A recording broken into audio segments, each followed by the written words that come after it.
तो उनके मतलब शादी हो गई फिर मेरी, और 6 महीने के लिए मैंने नूरी वीज़ा के लिए अप्लाई किया था, पर मुझे दिया नहीं गया नूरी वीज़ा, मतलब मैं पेंडिंग पर थी। तो अब अचानक से बोल दिया कि आप जो हैं वो जाएंगे। भाई जिन्होंने किया है, मैं तो कहूँगी उनसे जाके पूछा जाए इसमें हमारा क्या कसूर है, हमें क्यों निकाला जा रहा है, हमें क्यों सज़ा दी जा रही है, हमारे साथ जो रहा है इसका जिम्मेदार कौन होगा। जो शादियाँ की हुई हैं लेकिन उनको क्यों सज़ा दी जा रही है जिन्होंने शादियाँ की। बस मैं इतना चाहती हूँ कि हमें तो अलाउ किया जाए। ये टूरिस्ट वीज़ा था 45 दिन का, अब वापस जा रहे हैं अपने। बस टूरिस्ट पर हम आए थे, उस वजह से वापस जा रहे हैं। जो हालात इंडिया में दिल्ली शादी हुई है, बेटा है, हस्बैंड है, शादी को 10 साल हो गए। 10 साल हो गए शादी को, वापस नहीं आ पाई थी। अब 5 साल बाद मुझे वीज़ा मिला था और अभी आए हुए सिर्फ 5 to 6 डेज ही हुए थे कि अब वापस जा रही हूँ। पाकिस्तान। तो आप कहाँ कब आई थी? मैं सितंबर में आई थी, 1.5 महीने की वीज़ा पर, यहाँ अपने मामू के घर होने।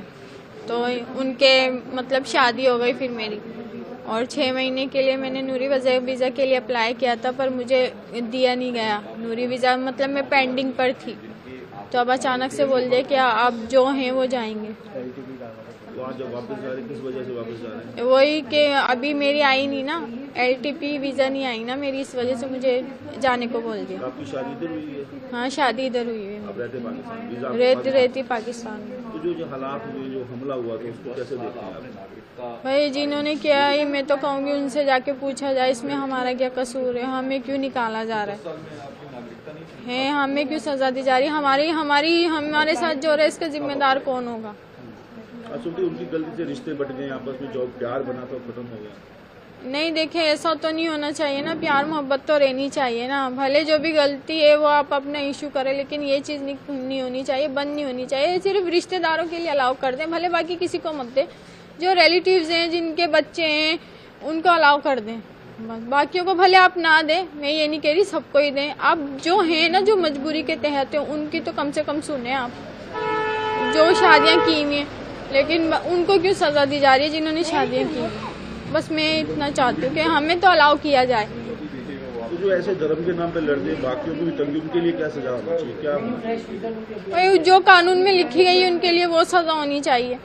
मैं तो ये कहती हूँ, भले चाहे धर्म के नाम पे लड़ें, किसी चीज़ के भी नाम पे लड़ें, उनके लिए वही सज़ा होनी चाहिए। लड़ाई तो हर जगह ही हो रही है, कहाँ नहीं हो रही, सब जगह ही हो रही है। पर ये चीज़ गलत है ना? पर ये चीज़ तो है ही गलत। मैं तो यही कह रही हूँ, सख्ती होनी चाहिए, मतलब सुरक्षा भरपूर होनी चाहिए, तो आगे से मौका ही ना मिले किसी को है। मैं तो यही कहना चाह रही हूँ ना कि सर आगे से मौका ना दिया जाए किसी को, सुरक्षा अपनी ऐसी लेकर चले भाई ये। लेकिन मैं कहती हूँ हमारे जो रिलेटिव्स है ना, बस उनको अलाउ कर दिया जाए, बाकियों को भले आप ना दें। मतलब जो रिलेटिव्स हैं, जिनके बच्चे हैं, मामू चाचा ताए हैं, उनको अलाउ किया जाए। मेरा नाम कृष्ण कुमार। कहाँ के रहने वाले हो? अपना पाकिस्तान, हैदराबाद से। कब आए थे? कितने दिन का वीज़ा लगा था यहाँ? ये टूरिस्ट वीज़ा था 45 दिन का, अब वापस जा रहे क्यों हैं वापस अपने। जा रहे हैं? बस टूरिस्ट पर हम आए थे, उस वजह से वापस जा रहे हैं। जो हालात हुए श्रीनगर पे, उस पर आपका क्या कहना? जो मासूम जाने गई हैं, वो उस पर तो मैं ये कहना चाह रहा हूँ कि हुकूमत को उस पर एक्शन लेना चाहिए। सर अभी भी एक नया हो रहा है कि हर सरकार ने कहा है कि अगर कोई बंदा यहाँ पे 29 या 30 के बाद रहेगा, उसको 3 लाख रुपये 3 साल की सजा होगी। क्या कहते हैं आप उस पर? आप नहीं, ऐसा कुछ होना नहीं चाहिए, क्योंकि दोनों मुल्क का आपस में मिलजुल के रहना चाहिए, क्योंकि आधे परिवार उधर है, आधे परिवार इधर है। तो ऐसा नहीं होना चाहिए, जुर्माना नहीं लगाना चाहिए, क्योंकि दोनों मुल्क का आपस में संबंध अच्छा हो। जो हादसा हुआ उसको कैसा देखते हैं? क्या होना चाहिए? इंसानियत के नाते के हिसाब से तो गलत है, फिर हुकूमत को एक्शन लेना चाहिए उस पर। गलत है, इंसान तो इंसान है, चाहे उधर हो चाहे इधर है, दोनों इंसान ही है। धर्म के नाम पे जो आपका नाम? किरम, कहाँ के रहने वाले? कराची। तो आप कब आए थे? इंडिया में कितने दिन का वीज़ा मिला था? कहाँ पे आए थे आप? इंडिया में दिल्ली शादी हुई है, बेटा है, हस्बैंड है, शादी को 10 साल हो गए। कितने साल? 10 साल हो गए शादी को। ठीक है। तो आज किस वजह से वापस जा रहे हो? ड्यू टू कोविड मेरा वीज़ा एक्सपायर हो गया था। LTV अप्लाइड था, नूरी वीज़ा पर गई थी, लेकिन कोविड हो गया था, बेटा साथ था, प्रॉब्लम्स की वजह से वापस नहीं आ पाई थी। अब 5 साल बाद मुझे वीज़ा मिला था और अभी आए हुए सिर्फ 5 to 6 डेज ही हुए थे कि अब वापस जा रही हूँ। क्या वजह बताई वापस जाने की? जो अटैक हुआ? ये सब अटैक की वजह से ही। लेकिन मैं तो नूरी वीज़ा होल्डर थी, पर यहाँ कोई एप्लीकेशन वगैरह एक्सेप्ट नहीं करी।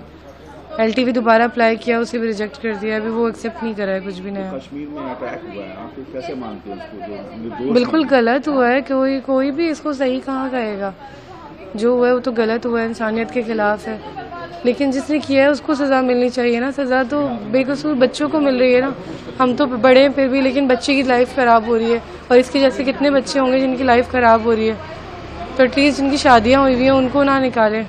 बिजनेस के लिए आए हुए हैं या कोई और है, सार्क वीज़ा है, उनके लिए चले समझ आता है कि आप कह रहे हैं, लेकिन गवर्नमेंट को इस पर थोड़ा सा देनी चाहिए रियायत। लाल चंद है। कहाँ के रहने वाले? हम कराची के रहने वाले। इधर कब आए थे? कितने दिन के वीजे के लिए? हमारे को 18 दिन हो गया आज, फिर वापसी जा रहे हैं। कहाँ गए थे आप? हरिद्वार। क्या करने? अर्थियाँ लेके गए थे, तो आज वापस आ जा रहे हैं? आज वापस जा रहे जो हैं। श्रीनगर में हुआ हादसा वो गलत हुआ, जो बंदे मारेंगे मसूद? उनका तो हमारे को पता इतना मालूम भी नहीं है।